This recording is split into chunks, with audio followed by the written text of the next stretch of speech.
Ah, je l'ai raté. Tant pis, je prendrai le suivant. Où est le panneau des départs? Ah, voilà. Train supprimé. Train supprimé.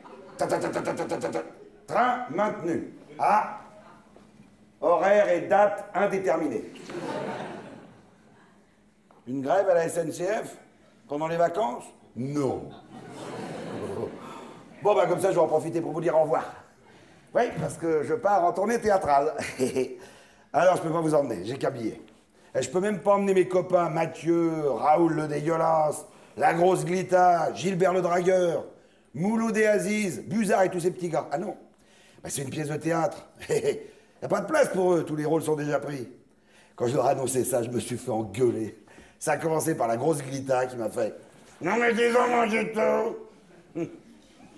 C'est pas parce que je fais le trottoir à Pigalle que je sais pas ce que c'est que le théâtre, hein. » Oui, je sais, Glita. Mais c'est pas parce que tu sais simuler un orgasme pour 500 balles la passe que t'es devenue comédienne, hein.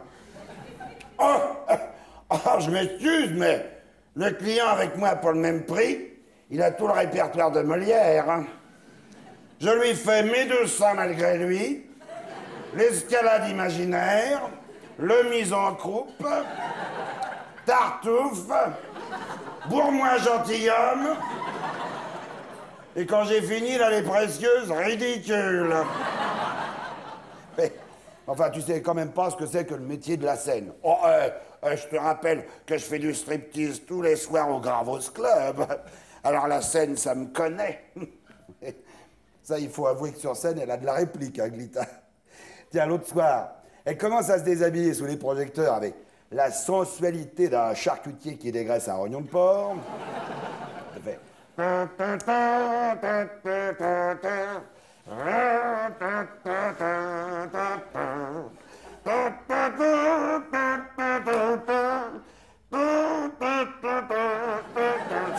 Bloom. Il y a un mec au premier rang qui lui fait « Oh, toi, je vais te la mettre. » Elle ne moufte pas. Elle retire son slip comme un routier qui démonte un pneu sur un semi-remorque. Blum. Blum. Et l'autre, il continue, il fait « Oh, toi, je vais te la mettre, que je te dis. Je vais te la mettre où on te l'a jamais mise. Bah, faudra me la mettre dans le sac à main. »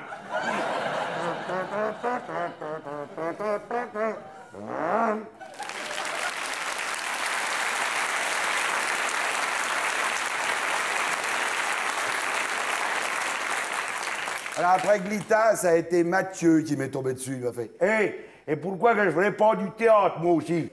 Mais parce que Mathieu, ton métier, c'est d'être cultivateur. Ça n'est pas d'être acteur. Ah ben, quand on est cultivateur, on sait ce que c'est des tracteurs. Mais non.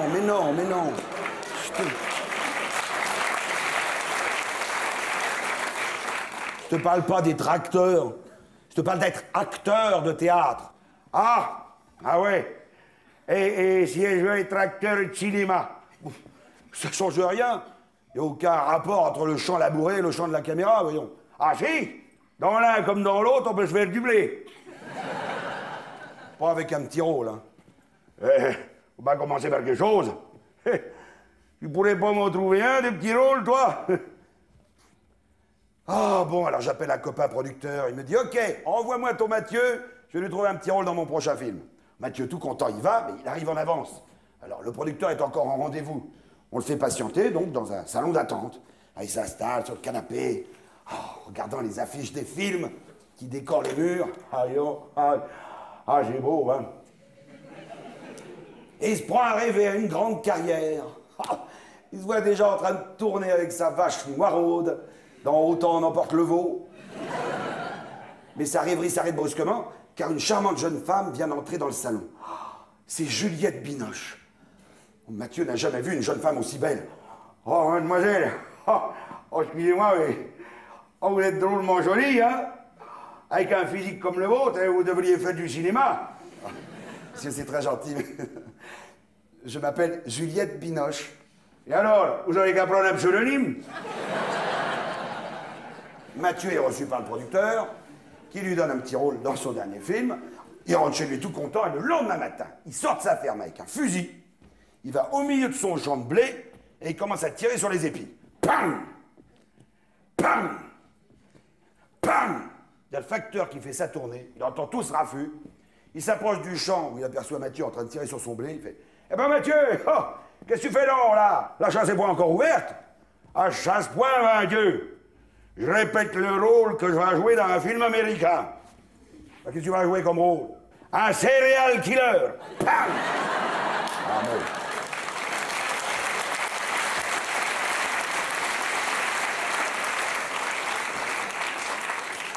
Mais la carrière de Mathieu ne s'arrête pas là. Il a également tourné un petit rôle dans le dernier James Bond, dont les Américains sont venus tourner une séquence dans sa ferme. Le film s'appelle Rien que pour vos œufs. Quand il sortira, regardez bien la séquence où 007 est parachuté de nuit au-dessus de la campagne française. Il atterrit, boum, il se perd.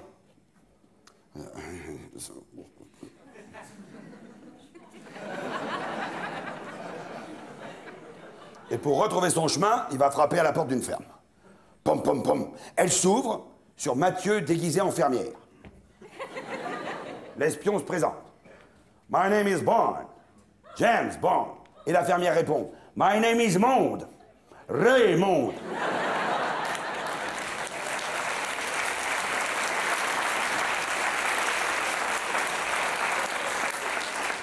Sur le tournage du film, Mathieu a rencontré un comédien nommé Olivier Dridot. Oui, qui lui a présenté son agent. Alors, pour ceux qui ne le savent pas, un agent pour un comédien, c'est quelqu'un qui est censé lui trouver du travail. Censé. Alors, quand il lui en trouve, parfois, il lui laisse un message sur le répondeur que le comédien consulte dès qu'il rentre chez lui. L'agent d'Olivier Dridot est particulièrement mauvais, lui, parce que quand il lui laisse un message, c'est pour lui proposer un rôle à la con, une pièce de merde, un truc nul, enfin. Il lui a même trouvé un emploi d'animateur dans un zoo de province, à Saint-Fémois-les-Burnettes. Alors, comme Olivier n'a rien d'autre à faire, il prend le train, il y va, il arrive au zoo. Oh, c'est un parc minable, avec des pauvres bêtes toutes pelées dans des enclos pleins de boue. Oh, le directeur le reçoit près d'une fosse dans laquelle se morfond un malheureux gorille.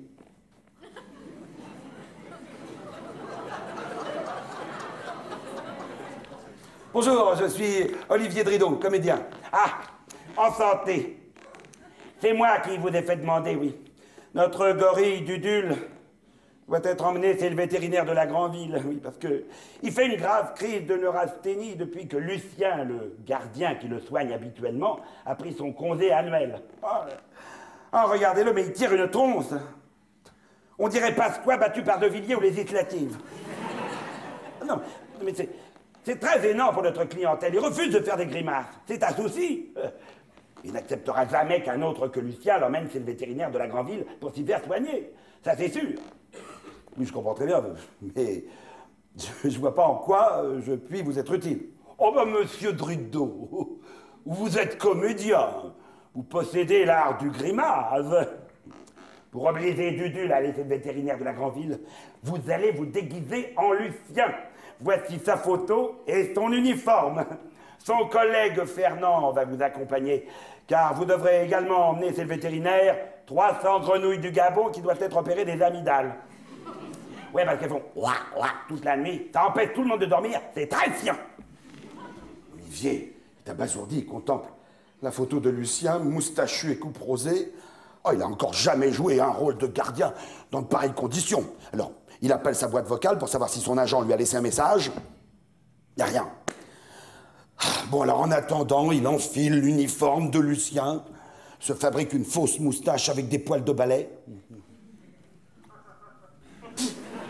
et part retrouver l'autre gardien.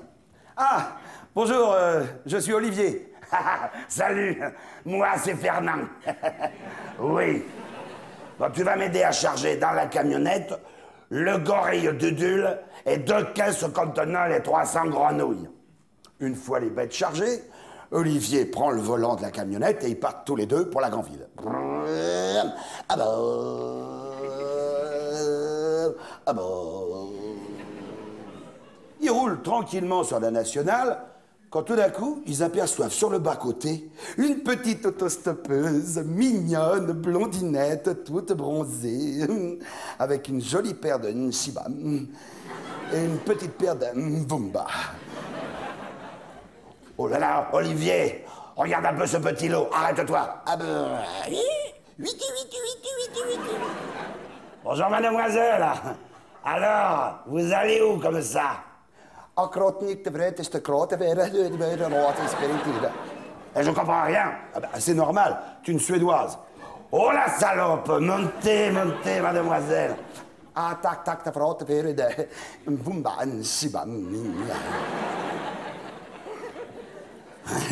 on a une proposition à vous faire. Démarre pas tout de suite, toi.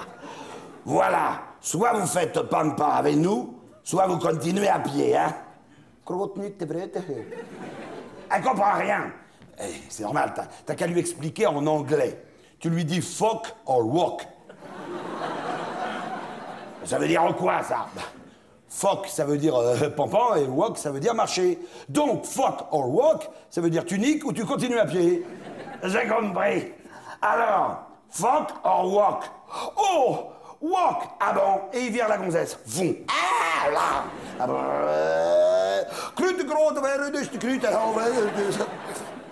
Brut. 2 kilomètres plus loin, seconde autostoppeuse. Une jolie petite japonaise cette fois.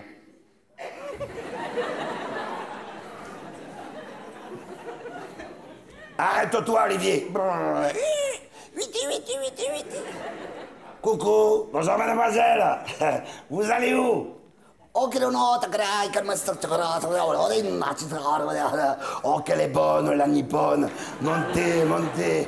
Oh,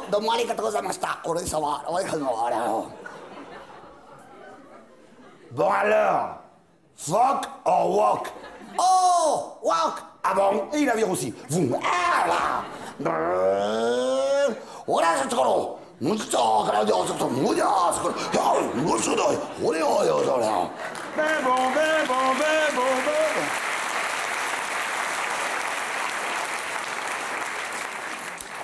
Ça, c'est une voiture de gendarmerie qui les poursuit, qui les dépasse et qui s'arrête juste devant eux.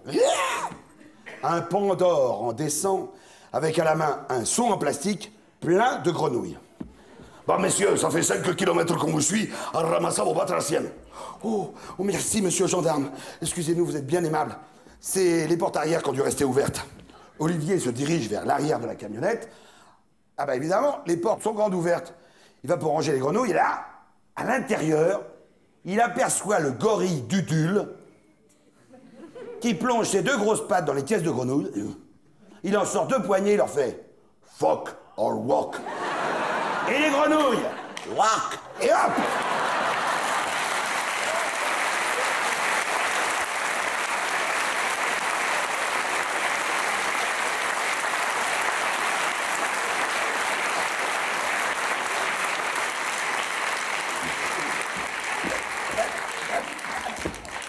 Une fois les grenouilles récupérées, la camionnette reprend sa route. Mais quand elle arrive dans la grande ville, le moteur se met à tousser.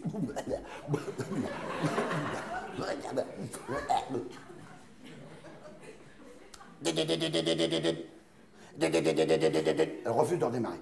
Bon, c'est pas grave, Olivier. On est qu'à 500 mètres de notre destination. On n'a qu'à mener Dudule à pied. On viendra chercher les grenouilles plus tard.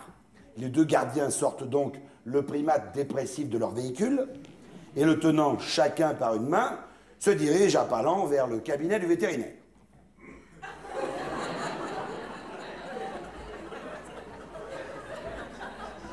À peine ont-ils parcouru 100 mètres qu'une fenêtre s'ouvre au premier étage d'un immeuble et qu'une somptueuse jeune femme entièrement nue leur fait signe. « Oh, messieurs, de l'amour! Donnez-moi de l'amour !» brame-t-elle d'une voix sensuelle, en tordant ses formes de bayadère impudique sur les regards exorbités des 2 gardiens, que les réticences des autostoppeuses ont chauffé à blanc comme les fers d'un étalon en rude dans la forge de Vulcain. Oh là là. Attends, Olivier, moi, je vais te lui en donner, moi, de l'amour. Garde-moi Dudule, j'emmène Popol vers la fête. Fernand se précipite dans l'immeuble, Olivier le voit apparaître un instant à la fenêtre, et la nymphomane l'attrape et le jette sur le lit. On n'entend plus que leur brame qui résonne comme un duo de trompes suisses.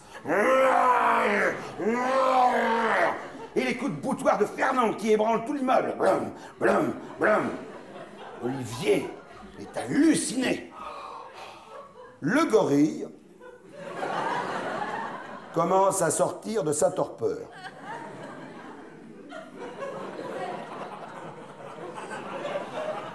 Lorsque Fernand revient, il est défait. Oh là là là là, mon Dieu, mon Dieu, mon Dieu. Oh non, non, cette fille est folle, hein. On a fait 3 fois l'amour en 20 minutes, et après, avec un morceau de craie, elle a tracé 3 bâtons sur le mur. À cet instant, la nymphomane, encore plus excitée, fait jaillir à sa fenêtre ses rondeurs inassouvies. Oh, de l'amour! Donnez-moi de l'amour! Bon, eh ben ce coup-ci, c'est à toi. Moi, j'en peux plus. Olivier ne se le fait pas dire 2 fois. Il laisse Dudule à la garde de Fernand et pénètre à son tour dans l'immeuble. Dès qu'il arrive, la nymphomane l'attrape et le jette par terre. Et ce ne sont que rugissements et arranements de bûcherons en rut. L'immeuble tremble et se fissure. Le gorille semble de moins en moins neurasthénique. Quand Olivier revient, ce n'est plus qu'une loque. Oh là là. Ah, Fernand, t'avais raison. Ah non, mais cette fille est dingue. Écoute, on a fait 4 fois l'amour en 15 minutes. D'ailleurs, avec sa craie, elle a marqué 4 bateaux sur le mur. Mais à sa fenêtre, la nymphomane joue en feu ses gosilles. De l'amour, donne-moi de l'amour, de l'amour. Oh là là là. Mais on peut pas la laisser dans cet état-là, hein. Ah oui, mais moi, j'en peux plus. Ah oui, mais moi non plus. Bon, bah alors, qui va y aller, hein? Ah bah...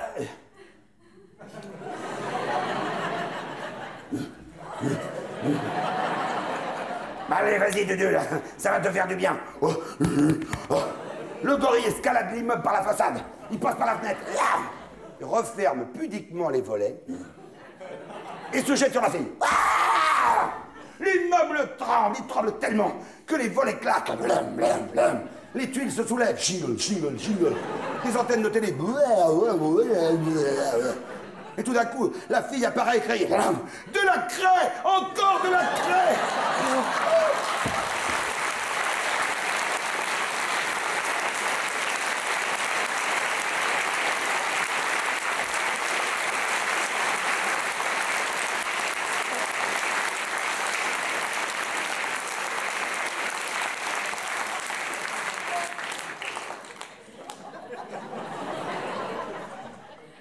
Quand la camionnette est de retour au zoo, le directeur fait venir Olivier dans son bureau. Ah, pourquoi? Mon agent a téléphoné, il a laissé un message. Ah non, pas du tout. Mais comme nous n'avons pas réussi à trouver un autre gorille, pendant que Dudule suit ses soins, vous allez le remplacer. Hein? Moi, remplacer le gorille? Mais oui, vous êtes comédien, voyons. Nous avons acheté un déguisement que vous allez enfiler pour reprendre son rôle dans la fosse. Le zoo ouvre dans 1 heure, vous n'aurez qu'à faire le singe. Les journées sont continues de 9h à 19h. Ah, ben je mange quand, moi? Oh, vous savez, les visiteurs, vous êtes suffisamment de cacahuètes et de bananes. Vous verrez, avec le temps, vous apprécierez ce travail. Ah. Olivier a besoin d'argent. Il accepte. Alors on l'aide à enfiler la peau du gorille. Oh, c'est... Oh, putain. Oh.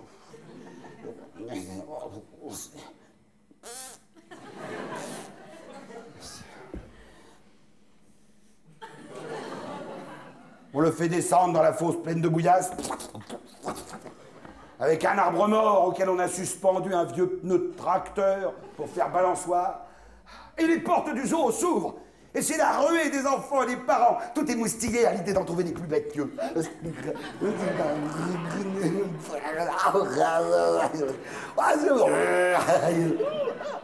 Dans sa peau de singe, Olivier est anéanti. Lui qui rêvait de jouer Shakespeare, le voilà transformé en Macbeth de cirque. Et là, il y a des familles de beaufs qui s'approchent de la fosse. Hé, Simone, regarde la gueule du gorille. Ah ouais, il n'a pas l'air en forme, hein. Ah, Kiki et Dédé? Kiki et Dédé? Venez voir ping-pong. Hein, putain? Oh ouais? Oh, maintenant, il est sale, hein? Ah! Et pourquoi il fait pas de grimace? Je raconte ça. De l'autre côté de la fosse, le directeur le surveille. Olivier n'a pas envie de se faire envoyer, alors eh ben, il est obligé de jouer le jeu.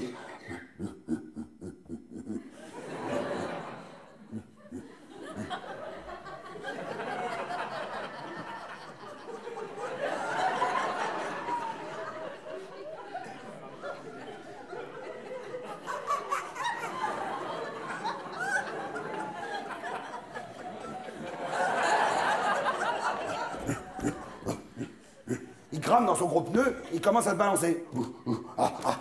Oh, les enfants rient, les gens s'approchent de plus en plus nombreux. On lui jette des cacahuètes qu'il essaie de happer au passage parce que c'est l'heure du déjeuner.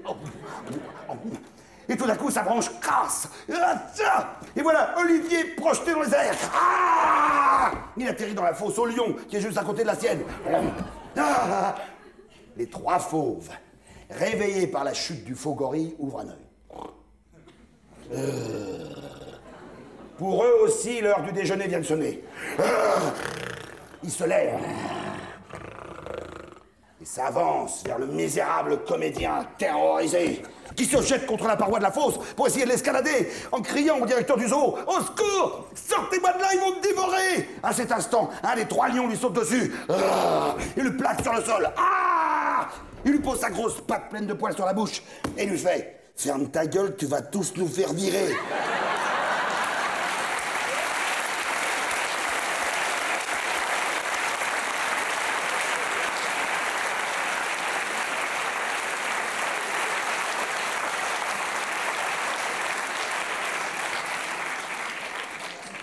Après 8 jours d'acrobatie simiesque, Olivier rentre chez lui. Il arrive devant la porte de son appartement. Tiens, elle est ouverte. Il entre prudemment. Tout est sans dessus-dessous. Visiblement, on s'est battu ici. Il entend un gémissement provenant de sa chambre à coucher. Il s'y précipite. Sa femme est là, étendue sur le sol, en larmes. Les vêtements en lambeaux, le visage tuméfié. Mais ma pauvre chérie, mais qu'est-ce qui t'est arrivé? Olivier, j'ai été violé. Violé? Quelle horreur! Tu as pu voir le visage de ton agresseur? Oh oui, c'était ton agent. Mon agent? Il a laissé un message? Dur métier, dur métier.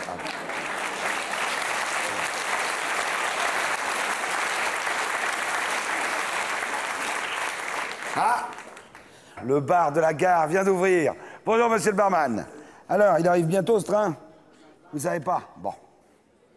Eh ben, en attendant, sans insulter la SNCF, train con. Vis bien.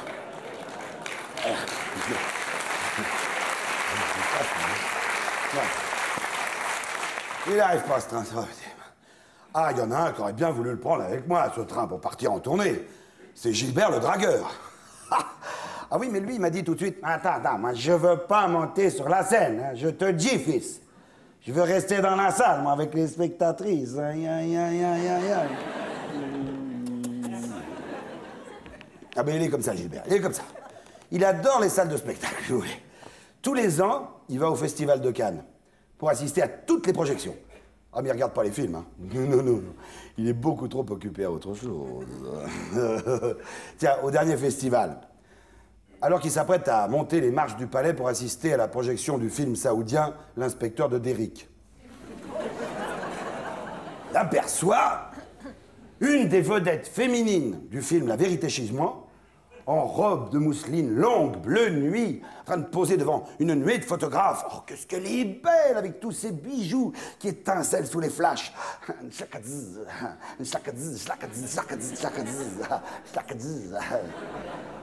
Gilbert, aussitôt, astique la Rolex et la gourmette, fait friser les poils sous la chaîne en or. Aïe. Il passe à l'attaque. Pas, dis ma chérie. Tu sais que toi, tu es canon. Tiens, voilà les munitions. Monsieur, on se connaît? Non, tu me connais pas, mais moi je te connais. Moi, je suis le ver de terre, amoureux d'une étoile de David. Bon, écoutez, monsieur, ça suffit, hein. Cessez de m'importuner, j'ai autre chose à faire. Et pour essayer d'échapper à Gilbert, elle continue de monter l'escalier. Mais elle n'a pas vu qu'il a laissé son pied sur le bord de la robe longue. Le tissu se déchire, elle perd l'équilibre. La foule en bas. Oh, on recommence. Elle perd l'équilibre, la foule. Elle tombe jusqu'en bas de l'escalier. Gilbert se précipite. Aïe, aïe, aïe, ça va, tu t'es pas fait mal? Non, non, ça va, laissez-moi tranquille. Hein. Qu'est-ce que tu fais? Tu t'es converti? Oh, écoutez, monsieur, hein, ça commence à bien faire maintenant. Ça fait 10 minutes que vous êtes là à me pourrir la vie. Vous m'importunez, m'empêchez de faire les photos. Vous me faites perdre l'équilibre. Je tombe et maintenant vous m'insultez. Mais je t'insulte pas, ma chérie. Je t'ai vu. Tu as fait une signe de croix. Tu t'es converti au catholicisme. Mais non, monsieur, j'ai pas fait une signe de croix. J'ai vérifié le matériel. Diadème, collier, boucle d'oreille, boucle d'oreille. Ah.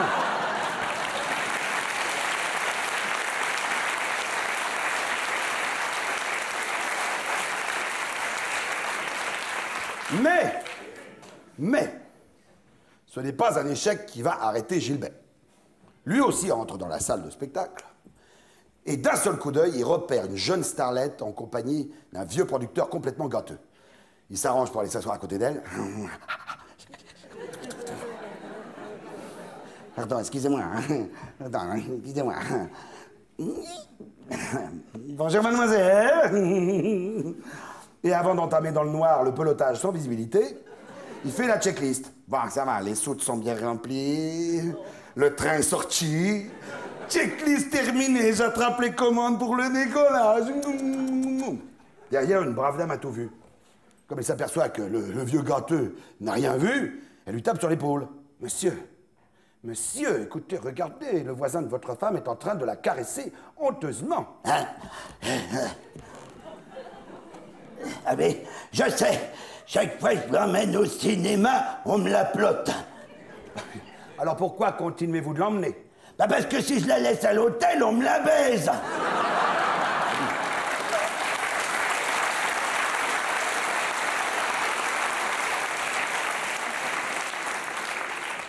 La séance prend fin, mais Gilbert ne veut pas s'en tenir là.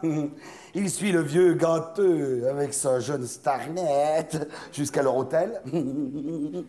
Il cherche la fenêtre de leur chambre, avec la ferme intention de grimper dans le cockpit pour atteindre le 7e ciel en jouant Saint-Exupéry dans Viol de nuit.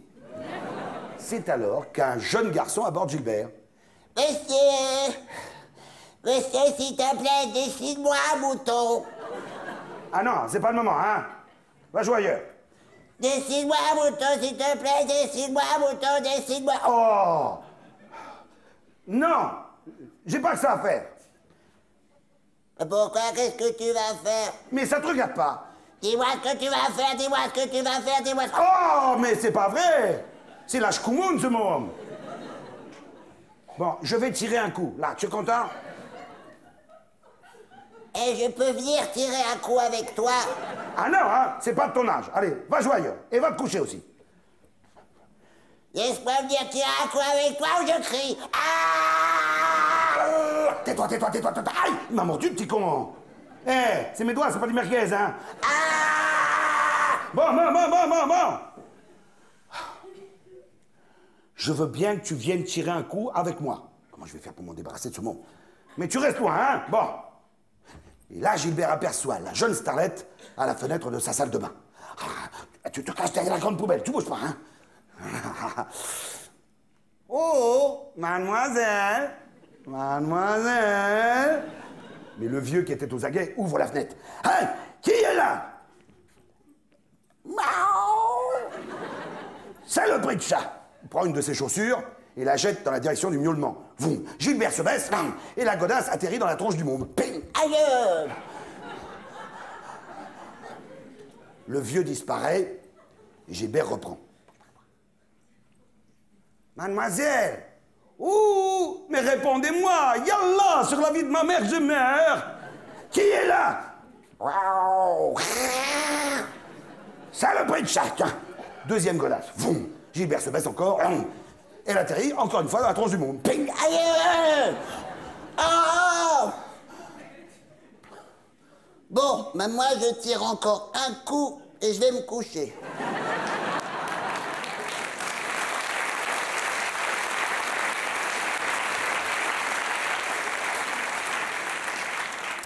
À la fin du festival, Gilbert rentre à Paris en wagon-lit. Il choisit un compartiment vide. Il pose ses affaires.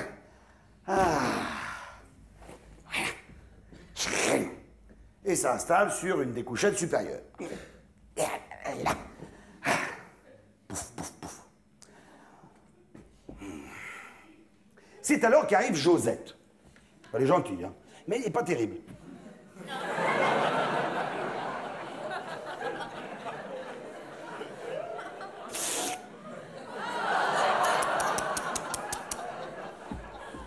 Elle choisit le même compartiment que Gilbert.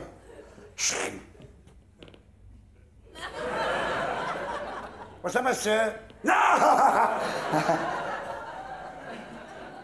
Bonsoir, mademoiselle.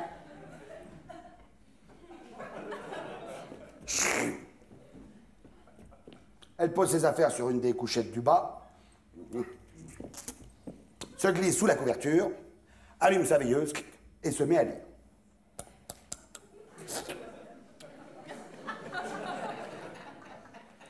Monsieur, ma lumière ne vous dérange pas. Non, non, ça va, je vais dormir. Bonne nuit, mademoiselle. Le train démarre, Gilbert s'endort.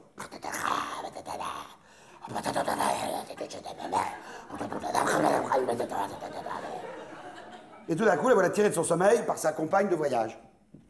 Monsieur, monsieur, Ah, mais quoi? Qu'est-ce qu'il y a? dites, j'étouffe, je manque d'air. Est-ce que je peux ouvrir la fenêtre? Mais oui, allez-y, faites, faites. Merci, monsieur.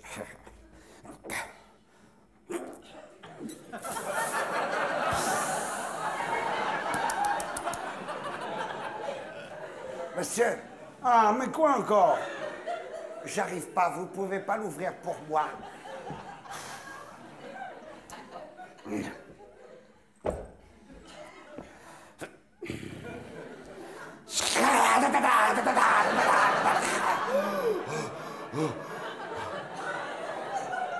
Ça va comme ça? Merci beaucoup. Bonne nuit. Ils se recouchent tous les deux. Gilbert essaie de se rendormir malgré le bruit.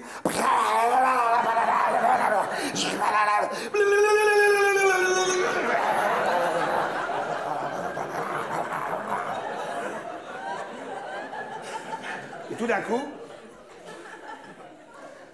Monsieur. Monsieur. monsieur! Ah! Oui, quoi? Qu'est-ce qu'il y a? Monsieur, j'ai un petit peu froid.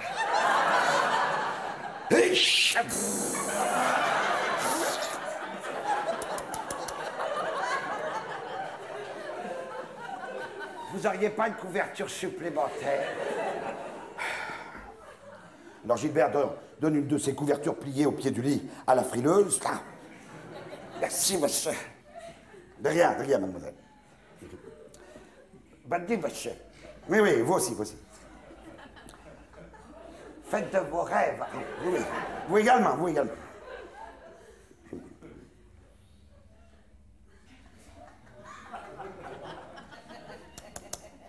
Vous pouvez ronfler, hein, c'était pour le pièce.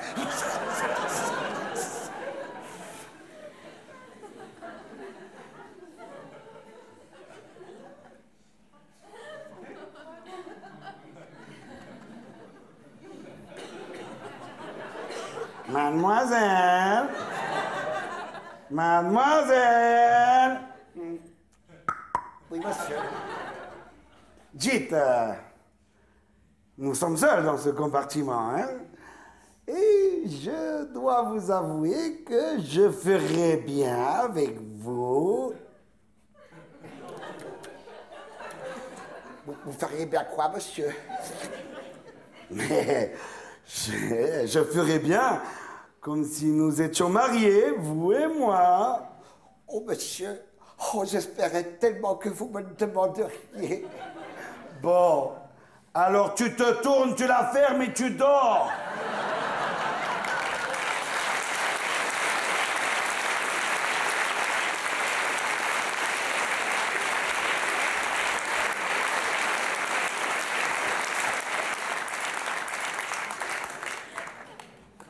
Ce train-là, je vais le prendre pendant ma tournée théâtrale. Bien, oui. Pour aller de Bourg-les-Ridelles à Noisy-le-Bulot. Nous allons jouer à la salle polyvalente de la cité des Coucougnols. C'est là qu'habitent mes copains Mouloud et Aziz. Alors, quand ils ont appris qu'on venait jouer la pièce dans leur cité, ils ont tout de suite proposé de jouer un classique en première partie de soirée. Alors, vous connaissez tous la tirade de Don Diègue dans le Cid de Corneille, vous savez. Ô rage, ô désespoir, ô... Ennemie, n'ai-je donc tant que pour cet un? Bravo. Alors, par Mouloud et Aziz, ça fait « Oh, je rends pour zesté ou yes viens mielleux, mais je donc tant cuvé que pour cet ami fin, et ne suis-je chiblant dans les vôtres arriégués, que pour roi Venjournin trireflé tant de riello, tête de moi. »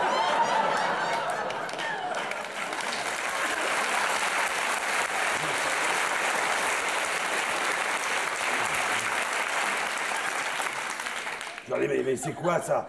Ouais, bah quoi, c'est le fixe de Corneille. Le fixe, le Cid. Ouais, le fixe, la Cid, c'est pareil. Ah, Mouloud?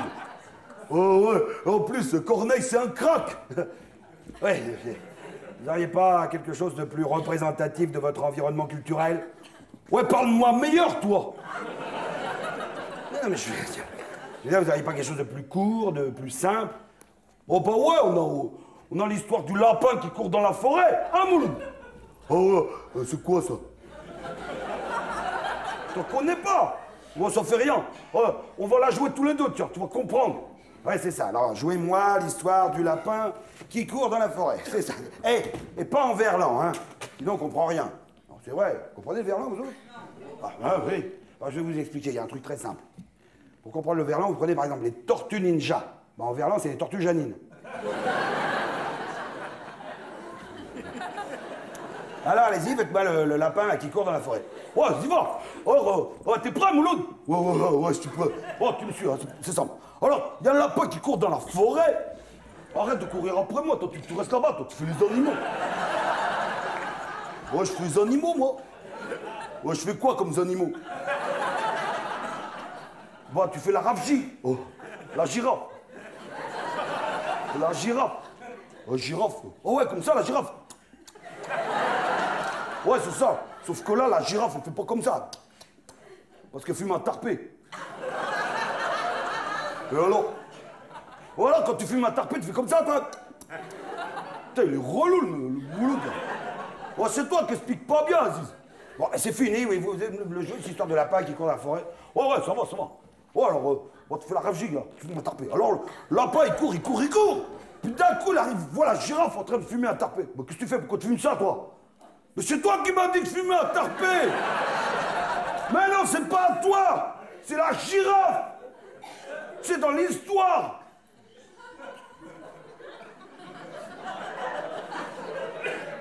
Ah ouais, c'est décalé! Ouais, c'est décalé! Alors le lapin, il arrive, voilà, la girafe en train de fumer son tarpé, il dit « Arrête! T'es folle! C'est mauvais pour ta santé, ça! Arrête de fumer, tu ferais mieux de venir courir avec moi dans la forêt! » Oh la rafgie, elle est morte de rire! Vas-y, va, fais la girafe qui est morte de rire! Oh putain, je suis morte de rire! Je veux pas aller courir avec toi dans la forêt, là-bas! Je veux finir de fumer mon tarpé! Oh non, c'est décalé. En écoutant Bob Marley sur mon Walkman! Ouais, mais ça n'existe pas, une girafe qu'un Walkman! Ouais, si, ça existe! Ouais, alors comment qu'elle fait pour écouter son Walkman, la girafe? Eh ben, elle a dans la poche arrière de son jean!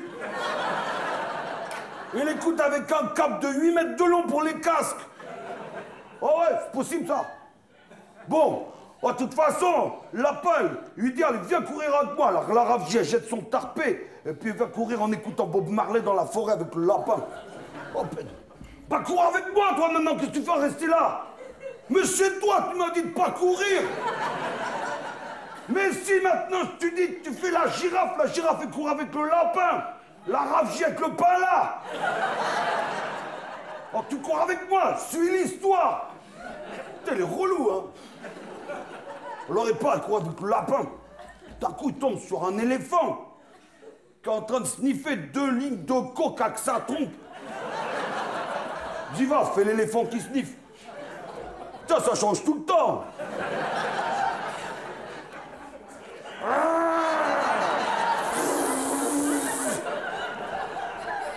Le lapin lui dit arrête, t'es ouf. Arrête de sniffer, c'est mauvais pour ta santé.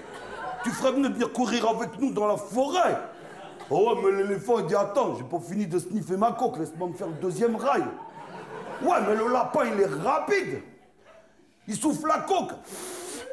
Et à la place, il met une ligne de poivre. Alors l'éléphant il dit bon. Bon. Mais pourquoi tu dis bon? Mais c'est toi qui m'as dit de suivre l'histoire. Tu m'as dit dis bon, moi je dis bon. Mais non, il dit pas bon l'éléphant. Il vient de sniffer un rail de poivre, il dit pas bon. Il bondit en verlan, il dit bon. Putain, le bouffon, hein. Pas vrai.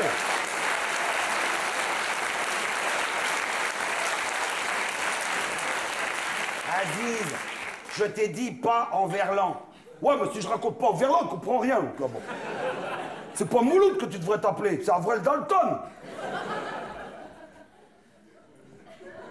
Oh ouais, dis bon, ah ouais, bon. Bien. Oh. Zarma, j'ai plus de coke. Bon, t'as qu'à venir sniffer l'air pur dans la forêt avec nous, loin de toi. Alors le lapin, il part courir dans la forêt avec la girafe et l'éléphant derrière. D'un coup, il rencontre un ours qui est en train de se faire un fixe avec une seringue. Dis va, fais l'ours qui se fixe. Ouais, j'en ai marre, je fais tout, moi. Putain, c'est l'overdose, ton histoire. Alors le lapin lui dit hé l'ours, t'es ouf. Arrête de te fixer, c'est mauvais pour ta santé, ça. Tu ferais mieux venir courir avec nous dans la forêt. Alors l'ours, tu lui mets un spatch. Oh, arrête, Mouloud, pourquoi tu m'as pétard? Moi, c'est toi, moi, je suis l'histoire. Tu me dis l'ours, tu mets un spatch au lapin, tu fais le lapin, je te mets un spatch. Mais je te dis que c'est pas pour de vrai. C'est dans l'histoire, c'est décalé. Moi, je finis tout seul. Alors le lapin, il va s'éclater la chetron contre un arbre. Alors la rafgie et puis l'éléphant, ils disent à l'ours, mais ça va pas. Pourquoi tu l'as pété? Pourquoi tu as mis un spatch à l'autre? Alors l'ours, il dit, mais il est chiant, ce lapin. Il veut que tout le monde aille courir avec lui dans la forêt chaque fois qu'il a pris l'ecstasy. Yo!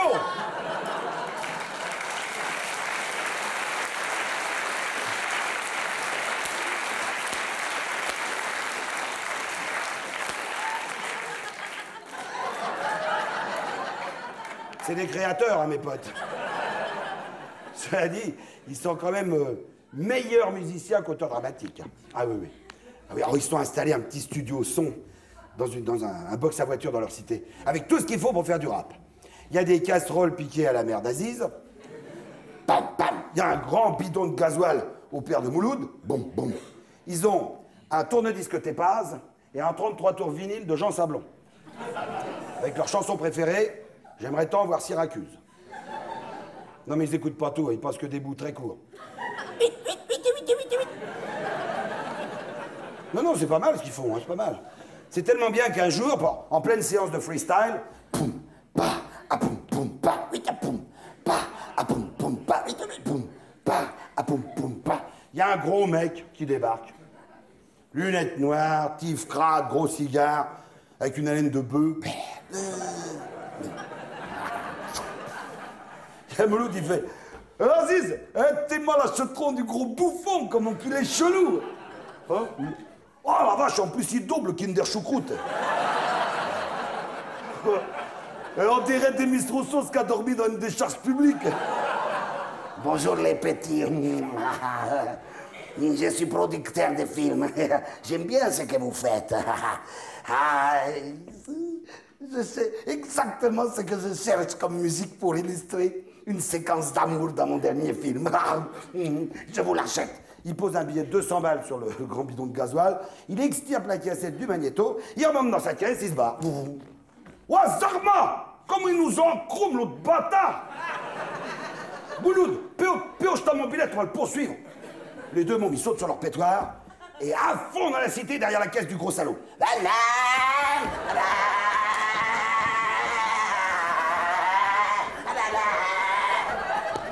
Et là, tout d'un coup, un carrefour, il y a une bagnole de flics qui déboule et qui les coince.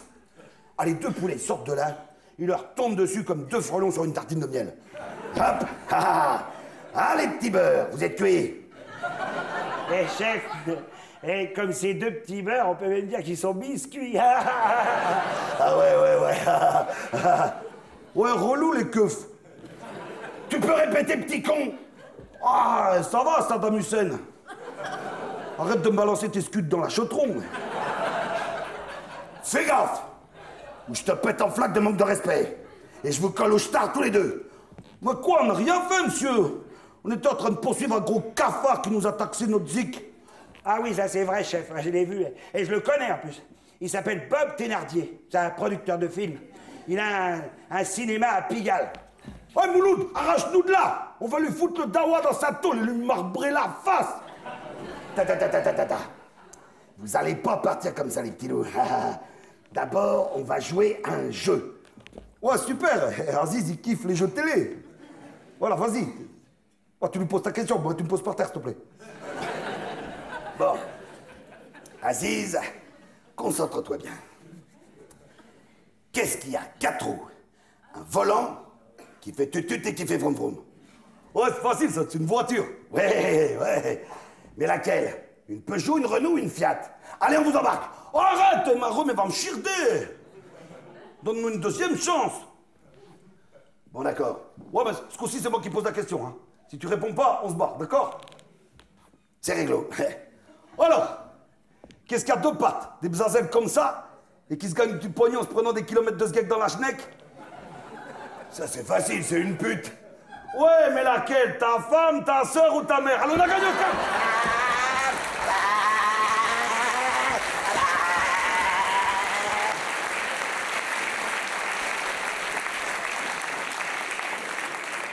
Et Mouloud et Aziz foncent vers Pigalle, à la poursuite du gros escroc piqueur de musique. Ils font toutes les rues, en long, en large, en travers. Et au bout de 3 jours de recherche, ils tombent sur le cinéma de Bob. Le Thénardier Palace. À l'affiche, un porno à grand spectacle. Titanic. Ils entrent, ils morcent une dent. La salle est pratiquement déserte. Il y a juste devant un couple de vieux. Ils s'installent. La lumière s'éteint, le film commence. Là, une énorme paire de fesses de 4 mètres sur 3 s'agite en gros plan. Blablabla. On dirait un flan vanille embarqué dans le Paris-Dakar. Ah, Mouloud et Aziz sont consternés, car plus le film avance, plus les scènes tombent dans l'ignominieux. Et tout d'un coup, ils entendent poum, pa, ah, poum, pa. On s'y va, c'est notre zik. Et là, qu'est-ce qu'ils voient sur l'écran? Un clochard en train de se farcir à teckel. Ouais, t'as vu ce qu'il a fait avec notre zik, l'autre bâtard, un gros schnaki. Putain, putain, on va se le foudroyer grave à coup de skateboard dans les glaouis, pauvre tarbat. La vieille devant sur toi, elle fait chut. Ah, c'est fini, bande de galopins, oui. Écrase la mémé ou je commence par what? Calme-toi, maman, ne les énerve pas. Oh, arrête, Aziz, tu vas pas te péter avec les viouks. Excusez-nous, madame, mais mon copain et moi, on est vénères parce que c'est notre zikmu là qui passe pendant que le clodo il se bouillave le clébard. Ah, c'est votre musique? Oh, c'est bien. Ben, nous, c'est notre chien.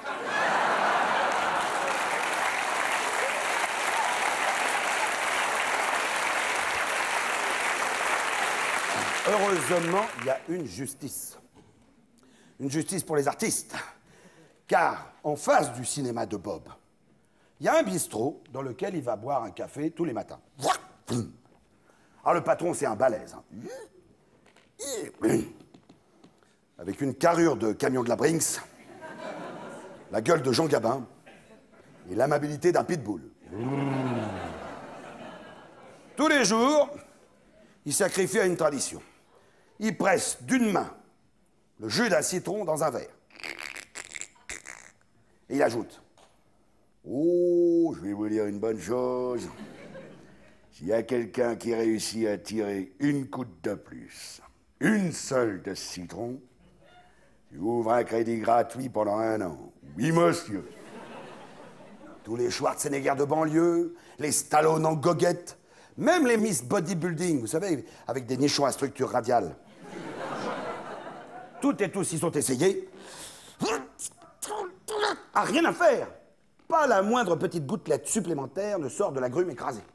Pourtant, un matin, alors que Bob est en train de siroter son kawa, une espèce de grand chauve tout mou à tête d'autruche, épais comme une arête de sol, entre dans le bistrot.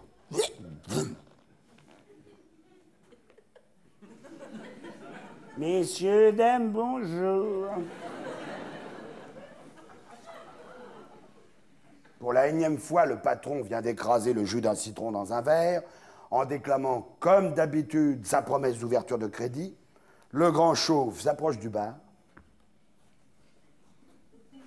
contemple un instant le citron écrasé et il fait: Je peux essayer?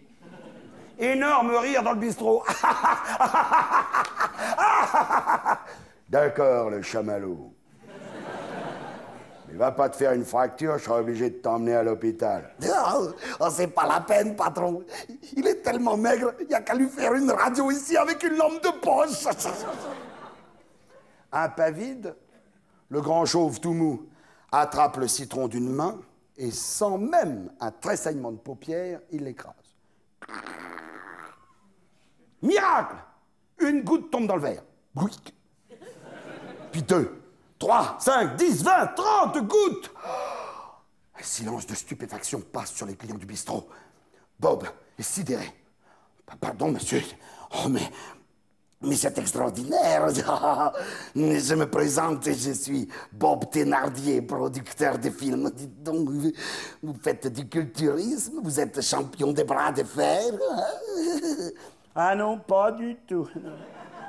Non, je suis venu me présenter à tout le quartier. Je suis votre nouveau percepteur.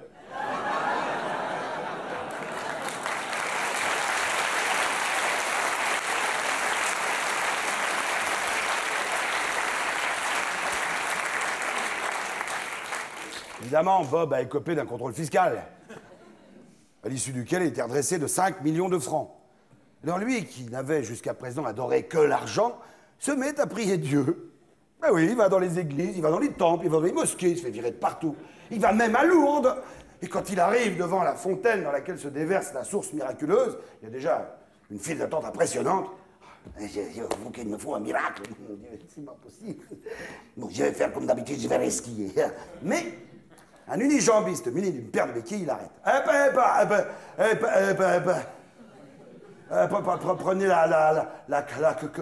comme tout le monde. Mon monde. Ah, parce qu'en plus d'être unijambiste, vous êtes bègue. Ça va prendre un moment, le miracle. Ah non, mais moi, je viens pas ici pour... Oh, non. Je viens uniquement pour marcher sur mes 2 pieds. Enfin, je veux surtout pas être guéri de mon bébé. De mon bébé qui est mort. Non. Je me ferais vivre. Je me ferais renvoyer de mon bouboulot. Et c'est quoi votre boulot? Eh ben, je travaille à France TT. À France Télécom. À France Télécom? Oui, quand c'est occupé, je fais tu. Ah.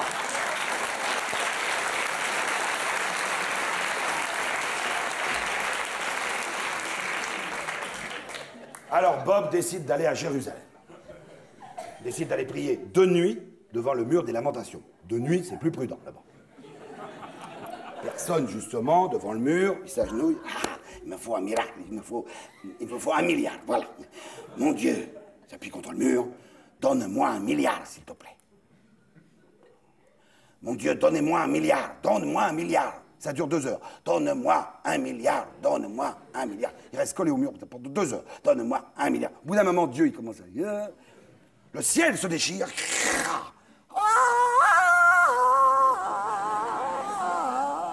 Et Dieu apparaît. Bob, Bob, Bob, Bob.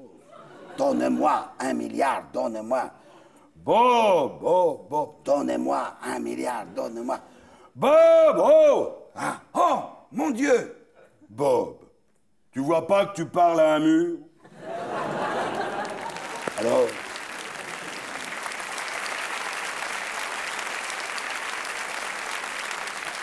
Alors, Bob décide de prendre le veau d'or par les cornes, rentre en France pour produire un nouveau film. Sans argent, certes, mais un nouveau film quand même. Et pour ça, il donne rendez-vous à sa prochaine victime, une vedette de X nommée Freddy Sirocco, à qui, bien entendu, il compte bien demander de tourner gratuitement et même de financer son prochain film, un péplum porno intitulé Glandiator. Il donne rendez-vous à Freddy devant son cinéma, là, il fait les 100 pas, en attendant et en fumant son sempiternel bout de cigare. Et voit arriver Freddy, avec une lampe à huile à la main, et un papillon de nuit de 30 cm d'envergure qui vole autour de lui. Ah, salut Freddy, mais qu'est-ce que c'est ces papillons? Des 30 cm, c'est pas... Ah, ça, c'est une mythe. Une mythe? Mais attends, de cette taille-là, ça doit bouffer un pull en cachemire en 20 secondes. C'est la faute de cet imbécile de génie. Un génie? Oui, les puces de Clignancourt ne sont pas loin. Comme j'étais en avance, je suis allé y faire un tour. Vous avez remarqué, ça joue comme ça, un acteur de porno. Enfin, quand ça joue comme ça, je veux dire. Sinon, ça parle pas, ça bouge.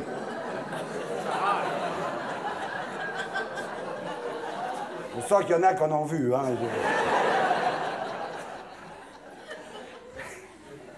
Les puces de Clignancourt ne sont pas loin. Comme j'étais en avance, je suis allé y faire un tour. Et j'ai trouvé cette lampe à huile. Comme elle est un peu rouillée, le marchand me dit, si vous voulez la faire reluire, il faut la sticker. Ce n'est pas quelque chose qu'il faut me dire 2 fois. Je la stick et pouf, voilà un génie qui sort de la lampe. Quoi? Il y a un génie dans cette lampe? Donne-la-moi. Et Bob arrache la lampe à huile des mains de Freddy. Non, attends, il faut que je t'explique. Il la stick. Et il y a un génie qui sort de la lampe. Pouf! Bonjour! La lampe. Faites un vœu et donnez que nous serait. Ah, bon génie. Oh, tu vas sauver un pauvre producteur. Non, attends, laisse-moi t'expliquer avant. Il n'y a rien à expliquer. Bon génie, s'il te plaît, donne-moi 1 milliard. 1 milliard! Il a demandé 1 milliard! Et là, il y a un énorme billard qui déboule sur le trottoir. Qu'est-ce que c'est que ça? Ben, c'est le milliard que tu m'as demandé. Mais je t'ai pas demandé 1 billard. Je t'ai demandé 1 milliard. Oh! Tu m'as pas ni mettre aussi, hein? Comme ton copain, là, qui voulait une mythe de 30 cm.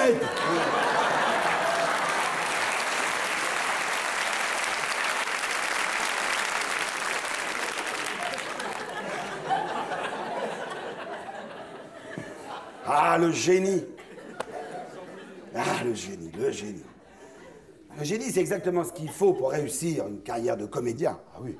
C'est ce que j'ai essayé d'expliquer à Buzard, vous savez, mon parachutiste favori, qui s'était mis en tête de monter une comédie musicale avec Rambo et tous ces petits gars. Alors quand je lui ai dit, mais il faut encore plus de génie pour une comédie musicale que pour une pièce de théâtre, il m'a répondu, tout. On n'en a pas besoin, beaucoup de petits salopards. Nous, dans l'armée, le génie, on s'en sert uniquement pour construire des ponts ou pour les faire sauter. Et nous, les paras, on n'a pas besoin de génie pour sauter. On a besoin d'un parachute, c'est tout. Tout. Oui. Alors, j'en déduis donc que votre comédie musicale s'intitule Les Parachutes de Cherbourg, c'est ça? Pas du tout.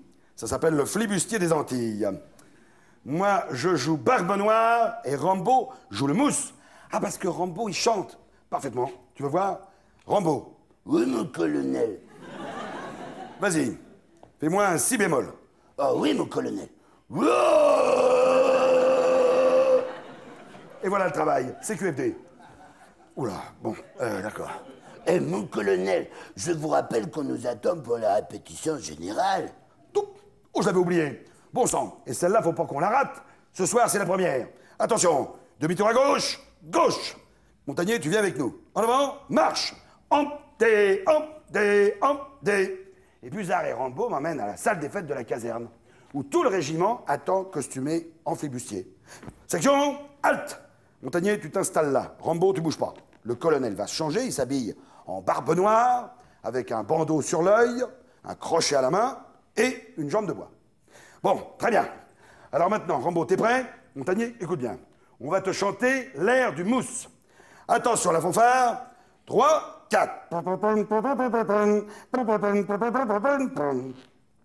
Eh ben vas-y, c'est à toi. Ah oui. 3, 4. Capitaine Barbe Noire, raconte-moi donc l'histoire de cette jambe de bois que tu portes du côté droit. C'était contre les Espagnols, dans un combat acharné.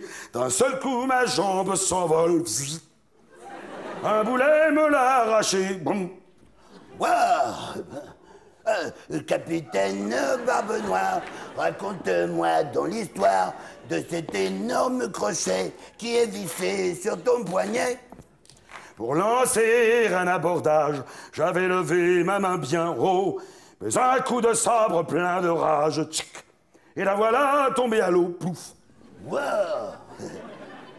Capitaine Barbe Noire, raconte-moi donc l'histoire de ce bandeau tellement moche que tu portes sur l'œil gauche. Dans l'œil, un jour, une mouette me largua un énorme déchet. J'ai voulu m'essuyer la mirette, j'avais oublié le crochet.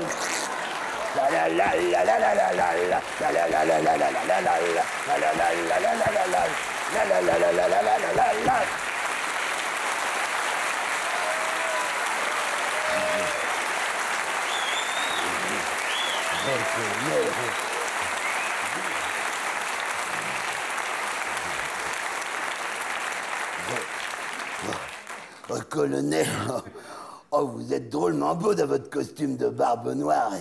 Avec les copains, on s'est cotisé pour vous acheter une surprise qui va compléter votre costume. Et Rambo donne au colonel un gros paquet cadeau entouré d'un ruban.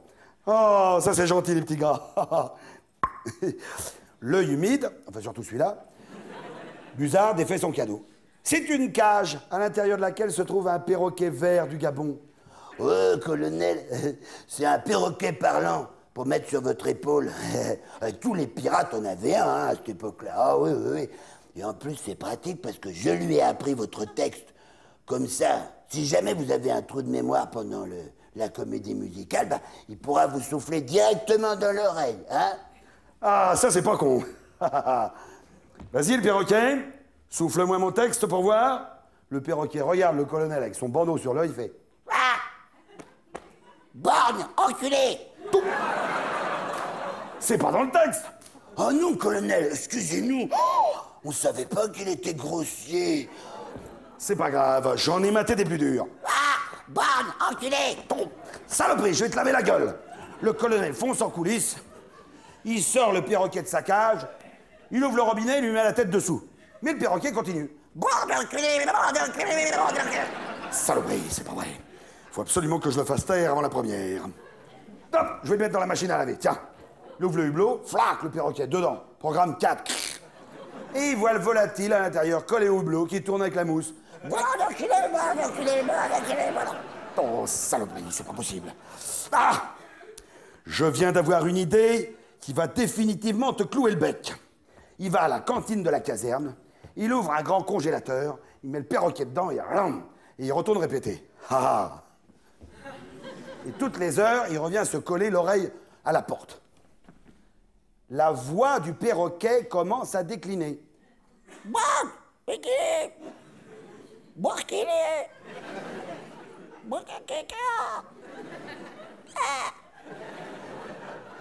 Et plus rien. Le soir venu, le public envahit la salle des fêtes. Derrière le rideau, les petits gars costumés en pirates attendent l'ouverture. L'orchestre s'accorde. Allez-y, orchestre. Encore. Il y en a un qui en a profité, là. Et tiens, il y a un peu de bruit. Hop. Oh, c'est rien, c'est mon portable. C'est bien, c'est bien. Oui, voilà, le colonel qui revient, costumé en barbe noire, avec sur l'épaule le perroquet qui vient de sortir du congélateur. Le volatile est plus vert, il est bleu. Il a le bec scellé par le gel. Colonel, vous avez pas peur qu'avec la chaleur des projecteurs, ils commencent à décongeler et que pendant le spectacle, tout d'un coup, ils se mettent à crier « Borgnang !» devant tout le monde? Ça risque rien. Après 6 heures à moins 40, il est pas prêt d'ouvrir le bec. C'est alors que l'orchestre entame l'ouverture du flibustier des Antilles.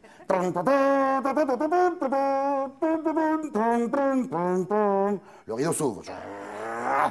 Et là, sous les yeux du public ébahi, le perroquet regarde le colonel avec son bandeau sur l'œil, il fait...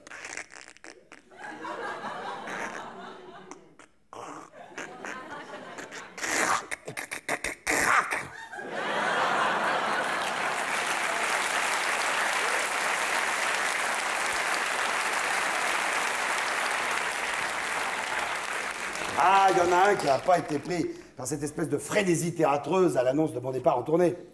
Ah oui, c'est le seul. C'est Raoul le dégueulasse. Il m'a fait... Non, mais je veux raconter des blagues. Et Raoul, tu te rappelles jamais des chutes? Ah si? Mais non! C'est toi-même qui me l'as dit, t'as des pertes de mémoire. Allons, bah, ça m'étonne pas avec ce que tu descends. M'en fous! Il y a 2 avantages aux pertes de mémoire. Le premier avantage, c'est qu'on peut cacher soi-même ses œufs de Pâques dans le jardin. Oh!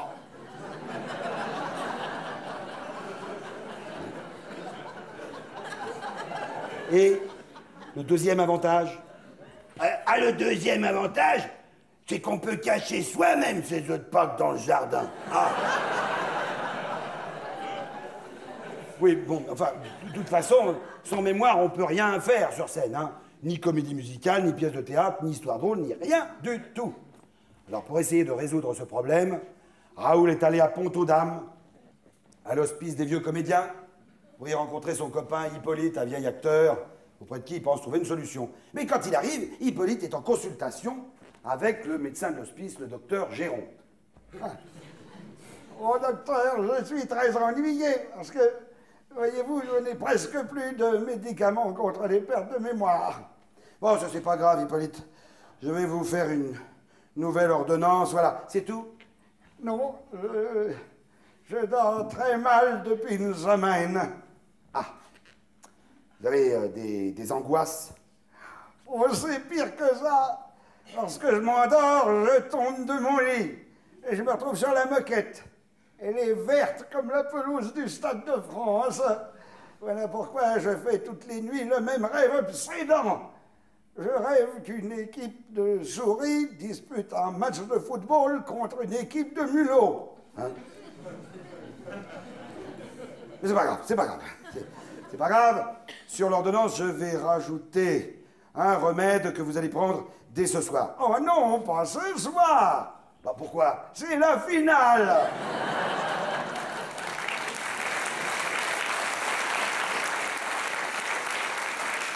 Bah tant pis, vous le prendrez demain. Oh, oui.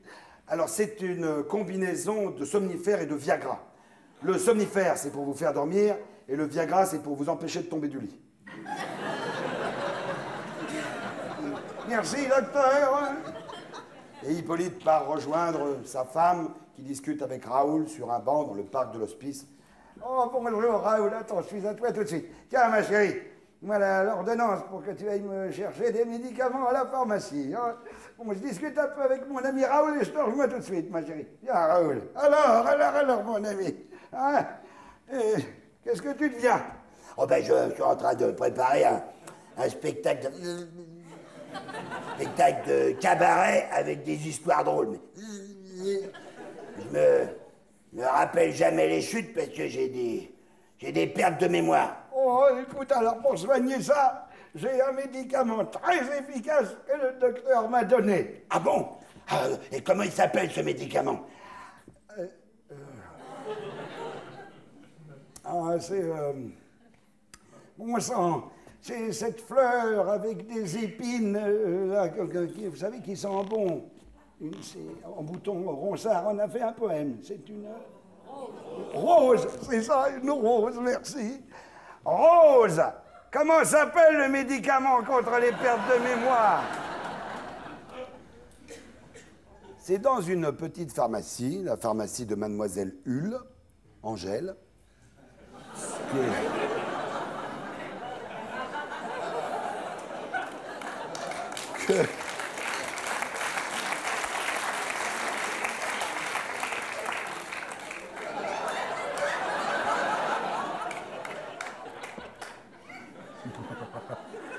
Angélule. Ah, ça y est, ouais.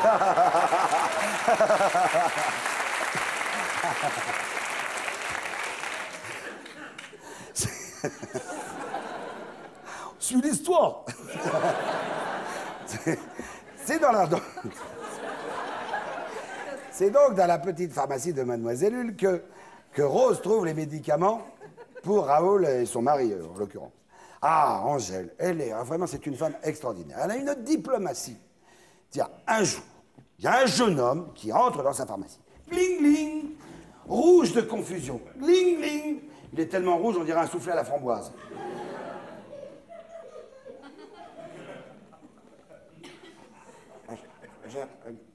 Bonjour, mademoiselle. Je voudrais des...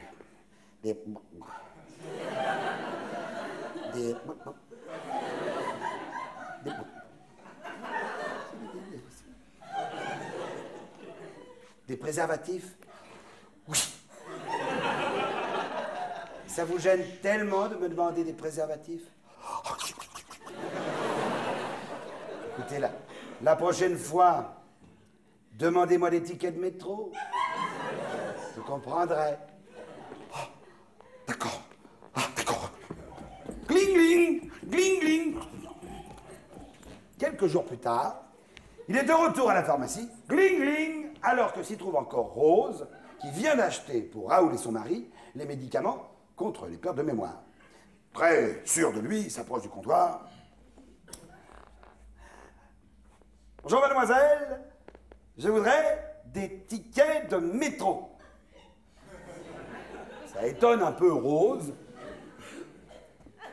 qui sort de la pharmacie, gling, gling, pour justement aller prendre le métro. Elle descend à la station, arrive devant le guichet pour acheter des tickets de métro. Ah, mais il y a une file d'attente de 20 mètres de long. Ah, c'est pas vrai.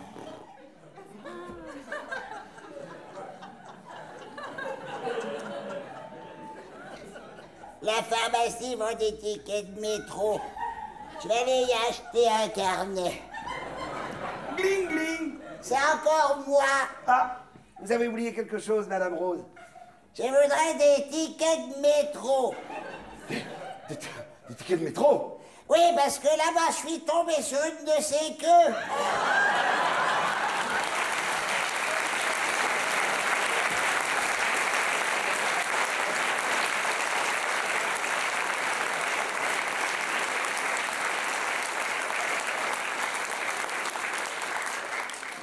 Donc Rose rapporte son médicament à Raoul, qui le prend et qui m'appelle quelques jours plus tard pour m'inviter à la première de son spectacle dans un grand cabaret parisien. Quand j'arrive, la salle est pleine. Je m'installe dans un coin et voilà qu'on annonce Raoul. Le rideau s'ouvre, on l'applaudit sans conviction. Il entre sur scène, notre Raoul, et il commence son numéro. Bonsoir, messieurs, dames.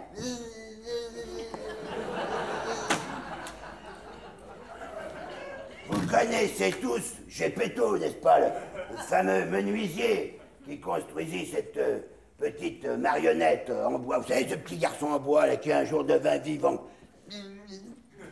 Eh ben, quand on parle de ce fameux menuisier et de sa célèbre marionnette, on dit Geppetto et... Non! Geppetto et je m'excuse. Alors, ma marionnette à moi, elle s'appelle Oscar. C'est Oscar. Dis bonjour, Oscar. Bonjour. Non, mais dis bonjour au public. Dis bonjour au public. Bonjour, le public. Eh bien, bon. Ah, et on connaît des histoires. Tiens, suffit, hein. On connaît des histoires, Oscar. Qu'est-ce que tu connais comme histoire, Oscar? Je connais des histoires belges. Ouais, super. Tu pourrais nous en raconter une? Vas-y. C'est une mouche belge qui se pose sur une crotte de chien belge, où il y a déjà d'autres mouches belges. Elle lève une patte et les autres mouches lui font « Ah non, pas de farder qu'on est à table ».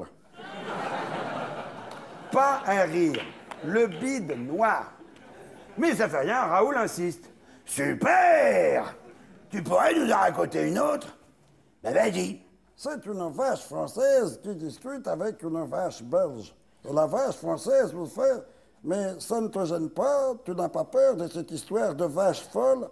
Et la vache belge répond « Moi, je m'en fous, je suis un tonnerre. » Il y a un mec au premier rang qui fait « Ouais, écoutez, ça commence à bien faire de se moquer des Belges une fois, hein? On a tout un groupe de Belges, là, contre. Alors je vous demande d'arrêter cet humour raciste qui ne fait rire que vous. » Oh ben monsieur, faut pas le prendre comme ça. Je croyais que les Belges avaient de l'humour. C'est pas à vous que je parle, c'est au petit bonhomme assis sur vos genoux.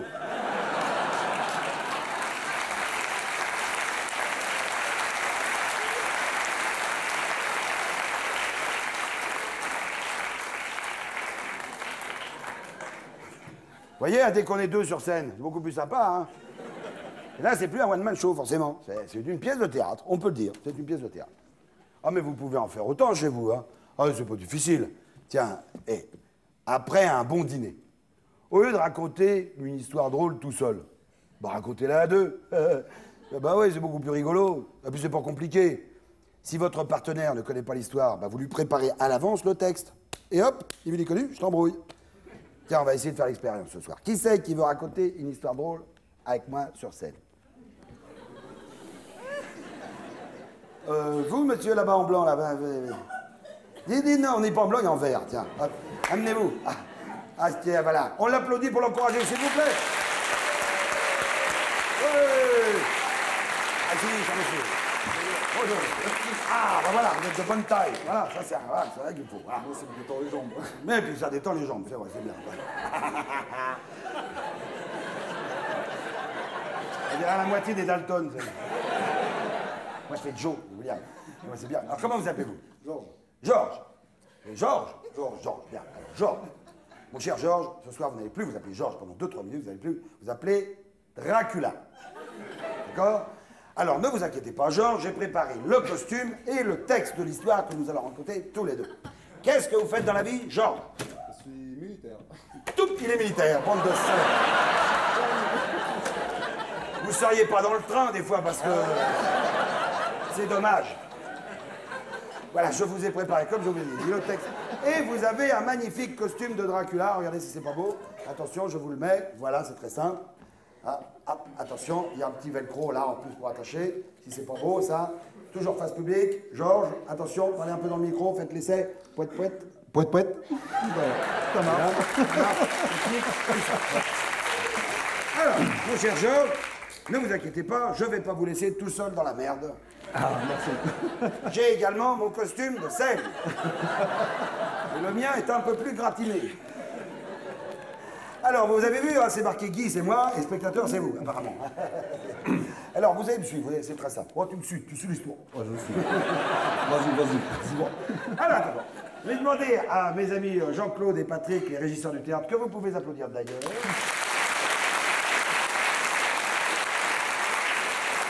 Alors, je vais demander de nous faire une ambiance de château hanté. Allez-y. Non, pas vous, pas vous. Ah, vous voyez, elle est simple, c'est pas beau? Formidable, non? Bon. Alors, vous allez voir, commencez ça pour nous suivre. Le jour va bientôt se lever.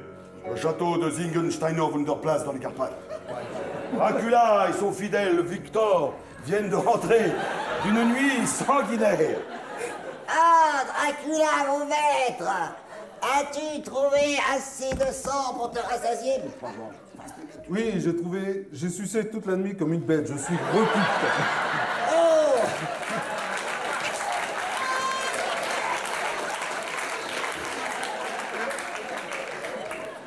C'est lui qui a les meilleures répliques, salaud! Vénard! Je n'ai pas réussi à trouver un seul millilitre d'hémoglobine. J'ai soif, j'ai besoin de sang, j'y retourne. Non, Victor, le jour va se lever, malheureux. Bouge pas, reste Tu vas être désintégré par les premiers rayons du soleil. Ah!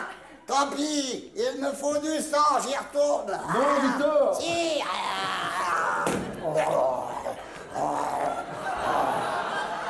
Comment tu fais pour trouver du sang si vite? Tu vois ce poteau en béton là-bas? Oui.